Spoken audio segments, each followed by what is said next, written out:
야곱의 11번째 아들 요셉은 참으로 외로운 시간을 보내야 했습니다. 청소년 시기에 친엄마가 일찍 돌아가셨고, 그런 이유로 아버지의 편애가 깊어지자 형들로부터 더더욱 외면을 당하게 되지요. 특히 아버지 야곱이 요셉 혼자만 지어 입혀준 채색 옷은 요셉의 인생을 바꿔놓는 결정적인 계기가 됩니다. 자, 요셉이 입었던 채색 옷은 어떤 의미를 가지고 있다고 했습니까?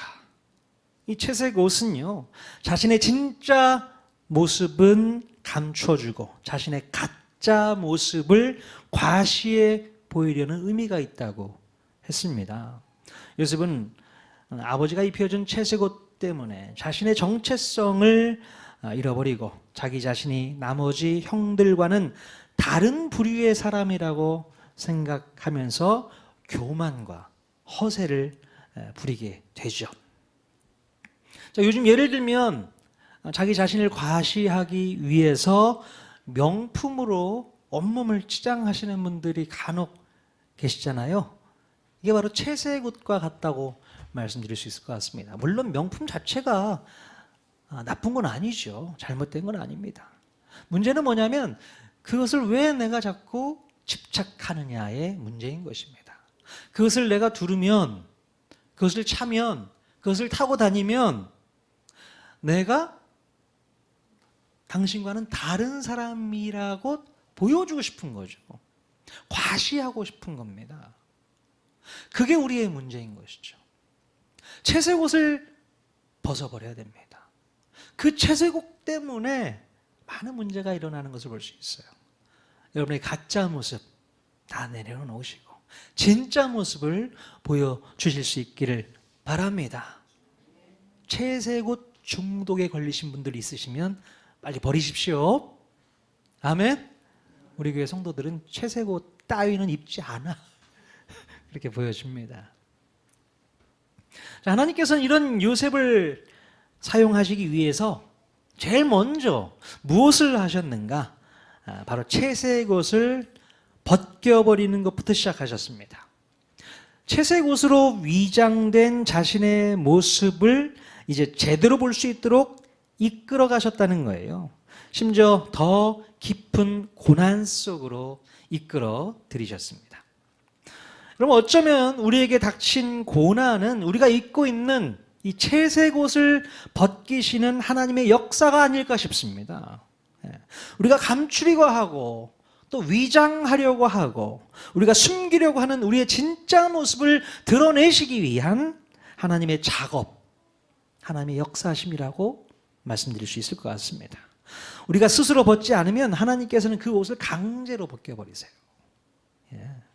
고난을 통해서 우리의 민낯을 보게 하시는 하나님의 섭리를 여러분 믿을 수 있기를 바랍니다. 그러니 고난도 필요한 것이죠. 고난을 통해서 너의 가식, 너의 위선 버리라고 말씀하는 겁니다. 너의 민낯을 보여줘라. 그것부터 시작하는 거다라고 말씀하는 겁니다. 그게 하나님의 처리 방법이시거든요. 근데 나에게 고난이 닥치면 하나님 왜 나에게 이런 고난이 있습니까? 왜 나에게 이런 고난이 자꾸 찾아오는 겁니까? 라고 따지고 들잖아요. 따지지 마십시오. 아하, 하나님이 내가 입고 있는 채색 옷 벗어버리라는 하나님의 사인이구나. 그것을 깨달을 수 있길 바랍니다. 그거부터 시작을 해야 되는 거예요. 자, 드디어 요셉은 하나님께서 이끄시는 스쿨에 입학하게 됩니다. 학교에 입학하게 돼요. 고난학교라고 얘기할까요?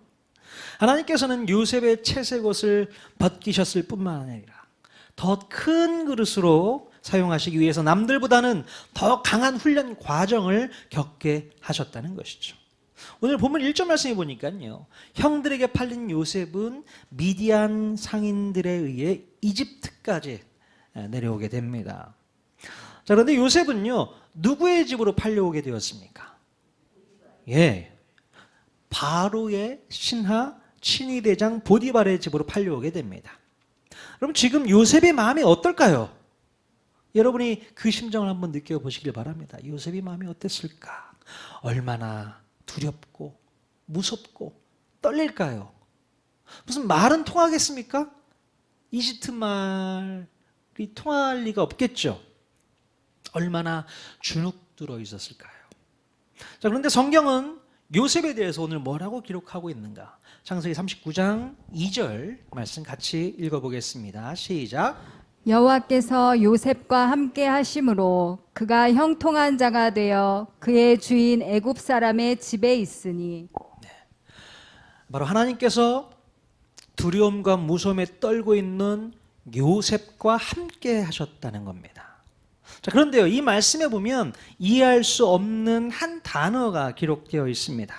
바로 찰라흐를 번역한 형통이라는 단어인데요. 하나님께서 요셉을 형통한 자가 되게 하셨다라고 쓰고 있습니다. 여러분, 지금 요셉의 상황에서 형통이라는 단어가 어울리는 단어입니까? 잘 어울리지 않습니다. 이 형통이라는 말은 이럴 때 쓰는 말이 아니잖아요. 자, 형통하다는 말을 사전에서 찾아보면 이런 뜻이 있습니다. 모든 일이 뜻대로 잘 되어감, 이런 뜻이 있습니다. 모든 일이 뜻대로 잘 되어간다라는 뜻이 바로 형통이라는 뜻이겠죠. 자, 모든 일이 자신의 계획과 생각대로 잘 흘러가는 것, 이걸 우리는 형통이라고 알고 있는데요. 근데 지금 보디발의 집에 노예로 팔려온 요셉은 절대로 형통할 수 없는 상황입니다. 어떻게 요셉을 형통한 자라고 말할 수 있겠습니까? 형들에게 미움받고 아무도 모르는 외국 땅까지 와서 남들 밑에서 종노릇하는 것이 어떻게 형통한 삶이라고 말할 수 있겠어요? 절대 그렇지 않죠. 자, 그런데요, 이 창세기를 쓰고 있는 모세, 창세기를 기록하고 있는 모세는요, 형통한 삶이 뭐라고 얘기해 주고 있습니까? 자, 보면 바로 하나님께서 함께 하는 것이 형통한 삶이라고 정해 주고 있습니다. 자, 요셉은 집을 떠나 홀로 이집트로 팔려오면서 오직 한 가지만을 생각했을 거예요. 바로 내가 붙잡을 수 있는 것은 오직 하나님 한 분밖에는 없다고 생각했을 것입니다. 오히려 형들을 미워하고 증오하는 마음은 생길 겨를도 없을 겁니다. 요셉은 매일매일 하루 종일 내내 바로 누구를 생각하고 누구를 묵상했을까요? 네, 자기를 노예로 판 형들을 생각하며 복수의 칼날을 갈지는 못했을 겁니다. 그럴 겨를이 어디 있어요? 내가 지금 당장 죽겠는데 붙잡아야 할 것 오직 하나님, 그분을 붙잡았을 겁니다. 요셉은 그때에 바로 아브라함의 하나님, 이삭의 하나님, 야곱의 하나님을 찾고 부르짖었을 것입니다. 아버지로부터 들었었고 또 할아버지로부터 들어왔던 여호와 하나님에 대해서 이제 좀 더 깊이 묵상하고 하나님을 만나는 시간을 그때부터 충분히 가졌을 것입니다. 요셉은 자기가 붙잡고 의지할 분은 오직 하나님밖에 없다는 것을 깨달을 수밖에 없었던 것이죠. 내가 붙잡을 것은 오직 하나님밖에 없다. 그거죠. 요셉의 마음을 이해하시겠습니까? 형들이 미워 죽겠어. 그 생각 안 나요, 여러분. 그 상황에서 내가 좀 살고 봐야 되니까 하나님 저 좀 살려주십시오. 저 좀 구원해 주십시오. 저 집으로 가고 싶습니다. 그 얘기할 수밖에 없는 거잖아요. 제가 또 군대 얘기를 좀 할게요. 신병교육대에 가서 군생활을 하는데요, 너무 힘들잖아요. 그때까지만 해도 집 밖을 나와서 잔 적이 한 번도 없는데 군대에 가서 훈련을 하고 어려운 일들을 겪고 나니까 누가 생각나느냐? 하나님밖에 생각이 안 나더라고요. 그래서 늘 주머니에 작은 성경책이 있습니다. 성경책을 넣고 다녔어요. 그래서 왜 가끔 쉬는 시간을 주거든요. 그래서 군인들한테는 담배 한 대 펴 하는 시간이 있어요. 담배 피는 시간에 저는 말씀 한 구절이라도 읽으려고 펴서 보고 있었습니다. 참 남들이 볼 때 청성 떤다 했을 거예요. 근데 저는 그것만이 나에게 힘을 주는 가장 놀라운 일이라고 생각을 했습니다. 내가 말씀 붙잡고 살아야겠구나. 하나님만 붙잡고 살아야겠구나. 이것이 나에게 힘이구나. 그 생각을 하고 시간을 보냈습니다. 정말 그때 그 마음밖에 없었어요. 바로 요셉의 마음이 이런 마음이 아니었을까라는 생각을 해보게 됩니다. 하나님만 붙들어야지. 하나님만 찾아야지. 하나님만 바라봐야지. 그 생각을 했을 거예요. 자, 여러분, 이때부터 요셉은요, 드디어 형통한 삶을 살 수 있게 되었던 것입니다. 바로 하나님과 함께하고 하나님과 동행하는 것이 형통이라는 것이잖아요. 형통의 사전적 의미는 모든 일이 자기의 계획과 뜻대로 잘 되어가는 것인데, 어쩌면 이 형통이라는 말은 하나님의 입장에서 쓰셨던 말이 아닐까 싶은 생각도 해요. 바로 하나님의 뜻과 하나님의 계획대로 잘 진행되어서 그런가 싶을 정도로 하나님은 요셉을 당신의 계획대로 잘 다듬어가고 계셨다는 것입니다. 여러분, 우리도 요셉과 같이 형통한 삶을 살아야 될 줄로 믿습니다. 요셉이 누렸던 형통은 무엇이었습니까? 바로 하나님과 동행하는 삶이었어요. 바로 우리도 하나님과 동행하는 삶을 살아야 하는 것입니다. 자, 그런데 우리 인간이 형통한 삶이 아닌 불통한 삶을 살고 있는 이유는 도대체 뭘까요? 형통이 아닌 불통. 바로 하나님과 동행하지 못하기 때문에 그렇습니다. 하나님과 함께하지 못하기 때문에 형통이 아닌 불통이 오는 거예요. 자, 바로 그 이유는요, 아담과 하와 때로 거슬러 올라가면 우리가 알 수 있습니다.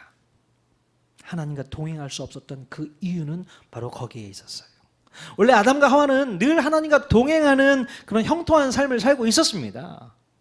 얼마나 하나님과 관계가 좋았게요. 그것이 바로 형통한 삶으로 드러났거든요. 자, 그런데 아담과 하와가 뱀의 유혹에 넘어가서 이제 불순종의 범죄를 저지르고 나서부터 형통이 아닌 불통의 삶을 살게 되었던 것입니다. 불통이 시작되자 아담과 하와는 하나님을 피하려고 하고 멀리 하려고 했잖아요. 자, 형통의 반대 불통은 하나님과 통하지 않고 막혀 있는 것을 말합니다. 예. 하나님과 멀어지려고 하는 거예요. 하나님을 피하려고 합니다. 하나님 앞에 예배하는 것을 불편하게 생각합니다. 아, 오늘도 예배하러 가야 되는 거야? 또 주일이야? 혹시 그런 마음으로 오늘 예배하러 오신 분들 설마 없으시죠? 답이 없으시면 제가 불안해집니다. 오늘도 예배를 드리러 가야 돼? 아, 그냥 온라인으로 그냥 드려버릴까? 제가 불안합니다. 예. 하나님을 피하려고 하지 마십시오. 계속해서 하나님 앞에 가까이 나오려고 하는 게 되게 중요한 마음이거든요. 이게 형통한 삶의 모습입니다. 근데 불통이 시작되면 하나님과 멀어지게 됩니다. 말씀을 멀리합니다. 기도를 안 해요. 그러면서 그냥 습관적인 모습으로 그냥 왔다가 자리만 데폈다가 돌아가게 되는 그런 예배 생활을 반복하게 되는 것입니다. 안타까운 일이죠. 자, 그리고 아담과 하와는요, 자신의 부끄러움과 수치를 가리기 위해서 어떤 방법을 취했죠? 자신의 부끄러움과 수치를 가리기 위해서 어떤 방법을 취했습니까? 네, 뭔가로 자기의 수치를 가렸잖아요. 바로 무화과 나뭇잎을 엮어서 자신의 수치를 가리려고 했습니다. 바로 이때부터 채색옷에 집착하는 죄의 본능이 시작된 겁니다. 자, 그러나 하나님께서는 무화과 나뭇잎에 집착하는 아담과 하와에게 무엇을 행하셨는가? 바로 무화과 나뭇잎을 벗겨버리시고 무엇을 입혀주셨어요? 가죽옷을 입혀주셨습니다. 자, 그러면서 다시 하나님과 동행할 수 있는 형통한 삶으로 이끌어 주셨다는 것이죠. 자, 그러므로 우리들도요, 우리를 치장하고 있는, 또 우리를 위장하고 있는 그런 채색 옷을 벗고 그리스도로 옷 입어야 한다는 것입니다. 여러분, 예수 그리스도로 옷 입는다는 것이 무슨 뜻입니까? 바로 가죽옷을 입는 것이라고 말할 수 있습니다. 이 가죽옷은 짐승이 피를 흘려야만 얻을 수 있는 옷이잖아요. 그렇죠? 짐승을 죽여 갖고 오신 거예요. 그래서 손수 가죽옷을 지어서 아담과 하와에게 입혀주신 겁니다. 자, 짐승이 피 흘려서 가죽을 남겨 옷을 만들 수 있었던 것처럼 우리 예수님께서 십자가에서 피 흘려 죽어서 우리의 허물과 수치와 죄를 가릴 수 있는 가죽옷을 입혀주신 것이 바로 예수 그리스도로 옷 입었다라고 표현할 수 있는 것입니다. 네. 자, 그러므로 이제 그리스도로 옷 입은 사람만이 하나님과 동행할 수 있게 되고 또 하나님과 동행할 수 있게 되었기 때문에 형통한 삶을 산다고 말할 수 있는 것입니다. 아멘. 여러분들은 가죽옷을 입으셨습니까? 가죽옷 입으셨어요? 그리스도로 옷 입으셨냐고요. 바로 예수 그리스도의 핏값으로 만들어주신 예수 그리스도의 가죽옷, 그것을 입은 사람만이 하나님과 온전한 동행한 삶을 살 수 있게 될 줄로 믿습니다. 그 동행한 삶을 우리가 살아야 되는 것이죠. 그러면 우리는 형통할 수 있는 것입니다. 아멘. 우리 옆 사람에게 한번 이렇게 인사해 봤으면 좋겠어요. 형통하게 되신 것을 축복합니다. 축하합니다. 네, 형통하게 된 것을 축하합니다.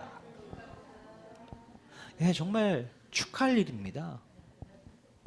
형통이라는 말 자체 잘 깨닫게 되셔야 됩니다. 하나님과 동행할 수 있는 것, 하나님과 함께 할 수 있는 것, 이것이 형통인 거예요. 그걸 잘 알아야 되는 겁니다. 자, 그런데 문제는요, 우리가 형통한 삶을 살게 된 것을 여전히 모르고 있다는 게 문제입니다. 그게 문제예요. 우리가 형통한 삶을 살고 있으면서도 이것이 형통한 삶인지를 모른다는 거예요. 자, 다시 본문으로 돌아와서 요셉을 생각해 볼 때에 과연 요셉 자신이 형통한 삶을 살고 있다고 느꼈을까요? 어떻습니까? 형들에게 미움받고 죽을 뻔하고 노예로 팔려서 애국까지 내려왔는데, 그리고 보디발의 집에서 종살이를 하고 있으면서 요셉은 나는 정말 형통한 삶을 살고 있는 것 같아, 이런 생각이 들었을까요? 어땠을까요? 여러분 같았으면 난 형통한 삶을 살고 있어, 이렇게 생각이 들었을까요? 제가 볼 때는 요셉은 형통한 삶을 살고 있다고 느끼지 못했다, 이렇게 저는 생각을 합니다. 자, 이 글을 쓰고 있는 모세가요, 요셉의 삶을 형통이라고 정의는 했지만 정작 요셉 자신은 자신의 삶이 형통이라고 생각하지 못한다는 겁니다. 왜냐하면 자기가 원하는 대로 되는 일이 없잖아요. 예? 무슨 형통을 느꼈겠습니까? 진짜 형통이라면 내가 탈출해서 아버지가 있는 가나안 땅으로 돌아가는 게 형통이겠죠. 그게 형통이지, 내가 지금 이 상황에서 있는 게 무슨 형통이겠는가? 당연히 그렇게 느꼈을 겁니다.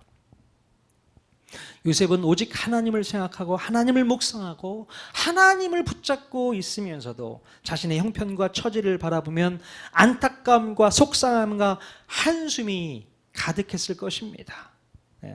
요셉은 그때까지만 해도 여전히 형통의 개념을 몰랐기 때문이겠죠.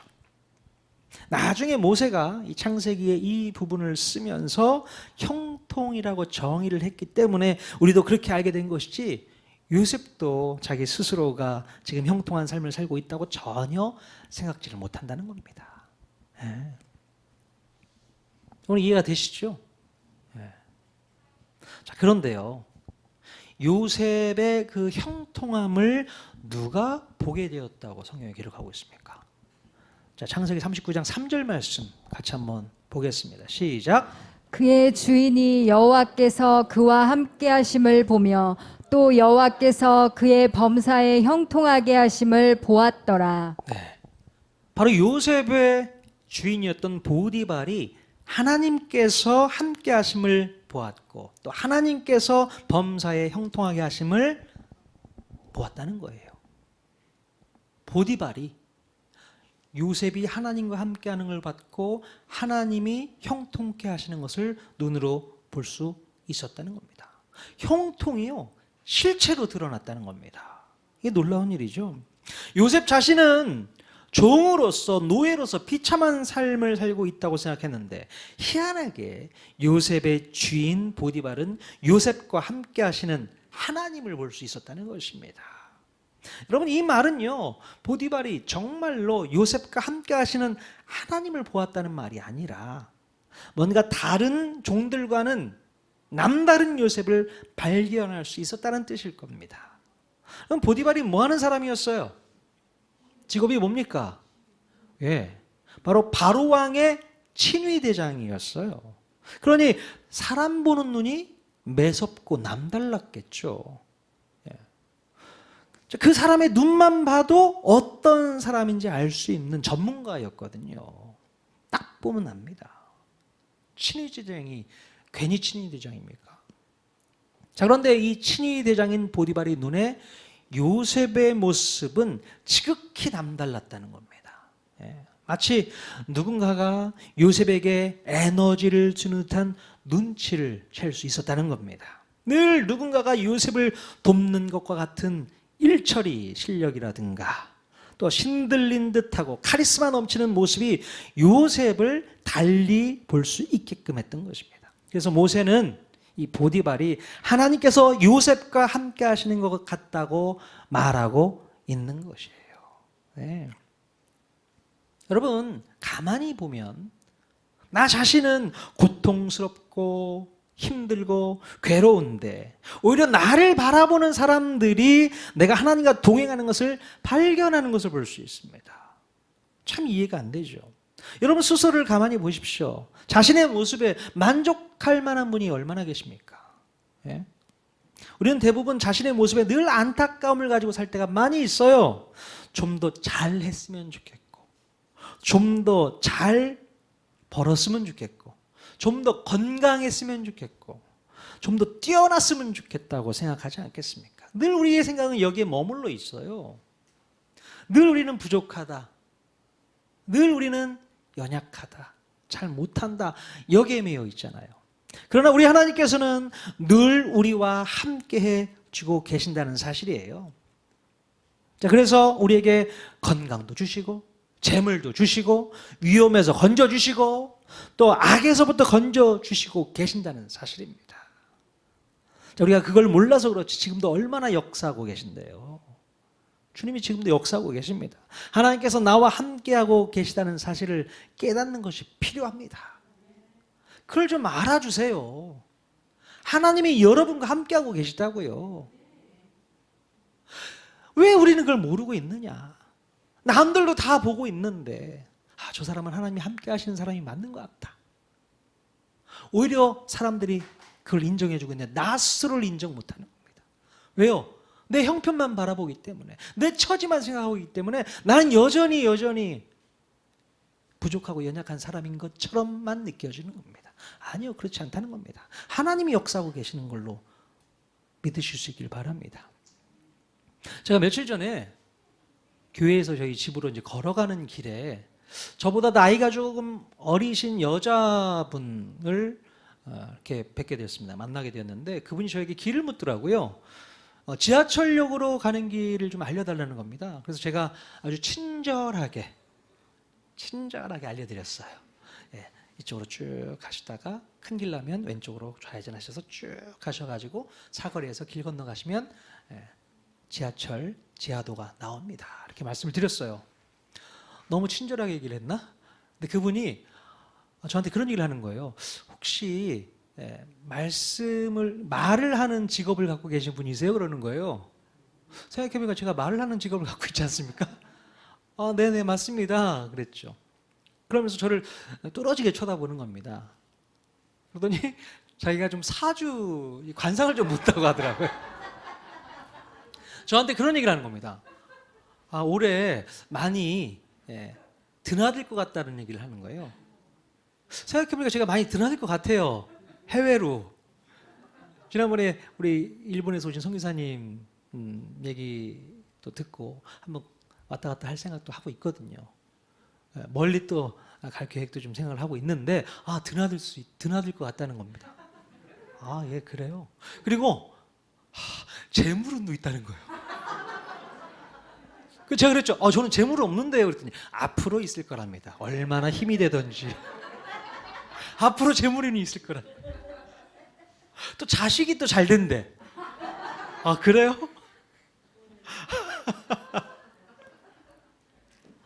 야, 그러니까 제 얼굴을 가만 보니까 뭔가 이게 긍정적인 에너지가 보였나 보더라고요. 그래서 계속 저를 붙잡고 얘기를 하려고 하는 거예요. 아, 됐다. 그냥 가시던 길 가시면 좋을 것 같다고. 이렇게 하고 이제 헤어졌습니다. 아, 그 얘기 됐구나. 아, 저는 도시 쪽으로 가셔야 된다는 얘기를 하더라고요. 여기에 있을 사람이 아니라는 얘기를 하는 거예요. 도시라면 어디를 말하는 거예요, 대체? 아, 세상 사람들이 저를 알아보더라고요.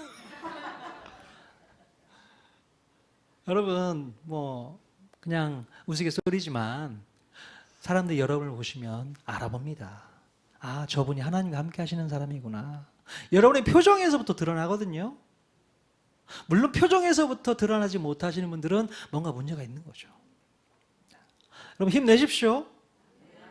여러분의 형편과 처지만을 바라보면서 나는 하나님과 함께하지도 못해, 하나님이 나와 함께하지 않는 것 같아, 그런 생각은 사단이 주는 생각이에요.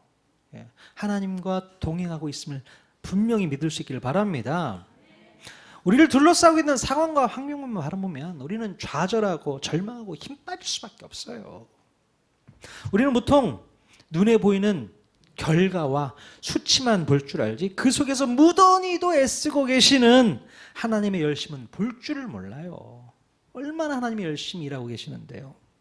그러니 하나님께서 동행해 주신다거나 함께 하신다는 생각은 할 수도 없고, 늘 나 혼자서만 고군분투하며 외롭게 싸운다고 생각을 하고 있는 것입니다. 그러나 여러분, 절대 그렇지 않다는 것을 알아야 됩니다. 우리 눈에 보이지는 않지만 우리 하나님께서는 언제나 우리보다도 더 열심히 일하고 계신다는 사실입니다. 요셉이 구덩이에 빠졌을 때에도 하나님은 요셉을 구덩이에서 건져내 주셨고요. 또 미디안 상인들을 통해 보디발 장군을 만날 수 있게 역사해 주셨고요. 또 보디발의 집에서 가정 총무를 맡을 수 있는 기회도 만들어 주셨습니다. 이게 우연히 된 거라고 생각하십니까? 아니요. 하나님께서 꾸준하게 작업한 결과물이에요. 하나님이 일하고 계시단 말이죠. 자, 이렇게 하나님께서는 우리 눈에 보이지는 않지만 지금도 일하고 계신 줄로 믿습니다. 그게 기적이에요. 하나님이 지금도 여러분 삶 가운데 역사하고 있다는 얘기입니다. 오늘 이 자리에, 이 예배 가운데도 함께하고 계세요. 그래서 우리 마음을 두드리고 있고 열기 위해서 얼마나 우리 마음을 간절히 두드리고 있는데요. 야, 네 마음 가운데는 말씀이 안 들어가는구나. 네 마음을 좀 열어라. 마음을 좀 녹여라. 그러면서 계속 두드리고 있는 겁니다. 말씀 좀 제대로 받아라. 여러분, 그러니 지금 당장 나를 둘러싸고 있는 상황과 환경이 내 마음을 힘들게 하거나 불편하게 하더라도 오직 내 안에 계시는 하나님만 붙들 수 있어야 됩니다. 먼저 하나님과의 관계를 뚫어놓고 나서 그 다음 문제를 해결해 나가야 되는 거예요. 하나님과 관계가 통하지 않고서는 형통이고 뭐가 없습니다. 하나님과의 관계가 먼저 우선인 것이죠. 그리고 하나님과의 관계가 뚫리고 하나님과 동행하는 관계가 이루어진다면 그 다음부터는 어떤 상황과 형편이 나를 둘러싸고 있다고 하더라도 끝까지 믿고 맡기면 되는 겁니다. 예. 그러면 결국에 우리는 하나님의 목적지에 우리가 도달할 수 있게 되고, 그 목적지 앞에서 우리는 진정으로 웃을 수 있기 때문에 그렇습니다. 하나님께서 우리를 웃게 하세요. 미소 짓게 하십니다. 자, 그러므로 오늘부터 우리는 이렇게 믿어야 됩니다. 우리가 예수님과 동행하고 예수님과 함께 한다면 무슨 일을 만나든지 결국 만사 형통하게 될 것을 믿는 겁니다. 자, 여기서 무슨 일이라고 했잖아요. 무슨 일, 좋은 일도 있고 나쁜 일도 있고 기쁜 일도 있고 슬픈 일도 있고 억울한 일도 있고, 그 모든 일, 무슨 일을 만나든지 우리는 만사가 형통할 수 있게 되는 겁니다. 누구 때문에요? 하나님 때문에. 하나님과 동행하는 삶은 그렇게 살아갈 수 있게 되는 것입니다. 바로 요셉에게 주셨던 이 놀라운 복 하나님께서 우리에게도 주실 줄로 믿습니다. 여러분 만사 형통하고 싶으십니까? 만사 형통하고 싶으세요? 그러면 우리가 입고 있었던 이 채색 옷을 벗어버리고 주님과 동행하는 삶을 오롯이 살아갈 수 있기를 바랍니다. 주님과 함께하는 삶을 끝까지 살아보십시오. 그러면 만사 형통하게 될 줄로 믿습니다. 만사 형통이 주는 그 혜택을 마음껏 누리는 이번 한 주간이 될 수 있기를 주님의 이름으로 간절히 축원드립니다. 아멘.